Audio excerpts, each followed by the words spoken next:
ఓం నమో వెంకటేశాయ. ఓం నమో భగవతే వాసుదేవాయ. అందరికీ నమస్కారం. Welcome to my channel Vani ideas and blogs. ఈరోజు నేను పురటాస మాసంలో వచ్చే మొదటి తిరుమల శనివారం పూజ చేసుకుంటున్నాను. అందరిలాగే నేను కూడా ఈ పూజ చేసుకున్నాను. ఈ పూజ గురించి అయితే నాకు అస్సలు తెలీదు. పురటాస మాసం ఒకటి ఉంటుందని కూడా. నేను మొన్న వాడపల్లి శ్రీ వెంకటేశ్వర స్వామి దర్శనానికి వెళ్ళినప్పుడు అక్కడ తిరుపతి నుంచి వచ్చిన కొంతమంది అయితే దీని గురించి మాట్లాడుకున్నప్పుడు విన్నాను. వచ్చే శనివారాలు తిరుమల శనివారాల్లో స్వామివారికి పూజ చేసుకుంటే మన కష్టాల తీరికి మన కోరికలు అయితే నెరవేరుతాయని వాళ్ళని అడిగితే పూజ ఎలా చేసుకోవాలంటే ఇప్పుడులాగే పూజ చేసుకోవాలి. స్వామివారి పిండి దీపాలు సమర్పించుకొని పిండి దీపాలు మీకు ఎన్ని నచ్చితే అని చేసుకోమన్నారు. మినిమం 2 అయితే చేసుకోమన్నారు. నేనైతే ఆ విధంగా 2 పిండి దీపాలను అయితే స్వామివారి కోసమే తయారు చేసుకున్నాను. ముందుగా విఘ్నేశ్వరుడికి అయితే పూజ చేసుకొని దీపం ధూపం సాంబ్రాణి అదేవిధంగా నైవేద్యం పెట్టి స్వామివారికి అయితే నీరాజనం అయితే సమర్పించుకున్నాను. మనం ఎటువంటి పూజలు చేసుకున్నా ఫస్ట్ అయితే ఆ గణనాథుడికి అయితే పూజ చేసుకోవాలి.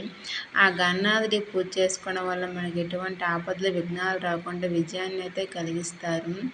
ఇక నేను విఘ్నేశ్వరుని పూజ చేసుకున్నాకైతే విఘ్నేశ్వరి అయితే కదిపేశాను. పురటాస మాసం అంటే సూర్యుడు కన్యా రాశిలోకి వచ్చే మాసం. ఈ పురటాస మాసంలో తిరుమల శనివారాలు ఆంధ్రప్రదేశ్లో కన్నా తమిళనాడులో అయితే ఎక్కువగా చేసుకుంటారు. వాళ్ళు సూర్యమానాన్ని అనుసరిస్తారు, మనమైతే చంద్రమానాన్ని అనుసరిస్తాము. ఈ పురటాస మాసంలో ఈ సంవత్సరం అయితే 4 శనివారాలు వచ్చాయి. బేస్ సంఖ్యలో ఉన్న శనివారాల్లో పూజ చేసుకుంటే చాలా మంచిది. మనం రోజు శనివారం పూజ చేసుకుంటాం. అదేవిధంగా ఈరోజు స్వామివారికి ఇష్టమైన తులసి దళాలు అష్టోత్తర నామాలు చదువుకుంటూ గోవింద నామాలు చదువుకుంటూ స్వామివారికి పూజ చేసుకొని ఒక పూట అయితే ఉపవాసం ఉండి రాత్రి కూడా పూజ చేసుకొని బ్రహ్మచర్యం పాటిస్తే చాలు. ఆ స్వామివారి అనుగ్రహం కలిగి మనకి ఎటువంటి ఆపదలు రాకుండా ఆ స్వామివారే చూసుకుంటారు. ఈరోజు నేను స్వామివారికి ఎప్పుడులాగే నైవేద్యం పానకం వడపప్పు అదేవిధంగా సగ్గుబియ్య పాయసం కూడా చేసి స్వామివారికి అయితే సమర్పించాను. ఇక్కడైతే నేను శ్రీ వెంకటేశ్వర స్వామి అష్టోత్తర శతనామావళి చదువుకుంటున్నాను. మనం ప్రతి శనివారం పూజ చేసేటప్పుడే స్వామివారికి అష్టోత్తర శతనామావళి చదువుకుంటే చాలా మంచిది. నేనైతే అష్టోత్తర శతనామావళి ఎక్కువ శాతం పువ్వులనే కోసుకుంటాను. మ్యాక్సిమం 108 పువ్వులు అయితే లెక్క పెట్టి మరీ కోసుకుంటాను స్వామివారి అష్టోత్తర పూజ కోసం. అదేవిధంగా గోవిందనామాలు కూడా తులసిమాలలు కానీ అదేవిధంగా పువ్వులతో అయితే గోవింద నామాలు అయితే చదువుకుంటాను. నాకు శనివారం వ్రత కథలోనే అష్టోత్తర శతనామాలు గోవిందనామాలు ఉన్నాయి కాబట్టి అవే నేనైతే చదువుకుంటున్నాను.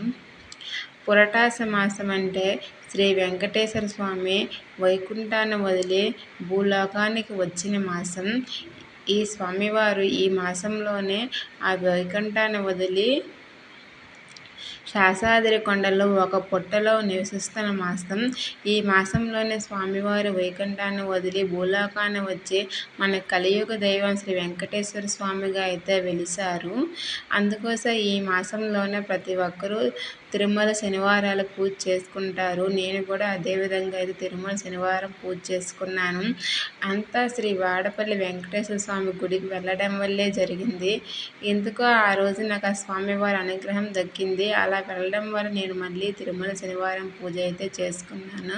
స్వామి అనుగ్రహము దయ లేకుండా మనం ఏమీ చేసుకోలేము. ఆ విధంగా నేను ఈరోజు పూజను అయితే పూర్తి చేసుకున్నాను. గోవింద నామాలు చదివేటప్పుడు స్వామివారికి అయితే నేనైతే కర్పూరం బిళ్ళలు అయితే సమర్పించాను. ఆ కర్పూరం బిళ్ళం పూజ అయిపోయాక వాటిని తీసుకెళ్ళి మా గుమ్మం దగ్గర ఉన్న తులసమ్మ దగ్గర అయితే హారతి అయితే ఇచ్చాను. ఈ విధంగా హారతి ఇవ్వడం వల్ల మనకున్న బాధలు అయితే తీరిపోతాయి. అంతా స్వామి అనుగ్రహము.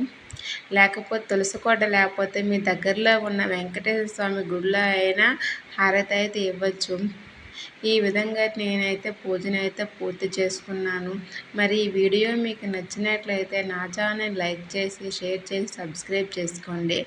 అందరిలాగే నా వీడియోని కూడా సపోర్ట్ చేసి ప్రతి ఒక్కరూ మీ సపోర్ట్ని అయితే నాకు అందజేస్తారనుకుంటున్నాను. ఇక సెలవు. ఓం నమో వెంకటేశాయ. ఓం నమో భగవతే వాసుదేవాయ. ఓం శ్రీనివాస గోవిందాయ నమః. స్వస్తి. శుభం.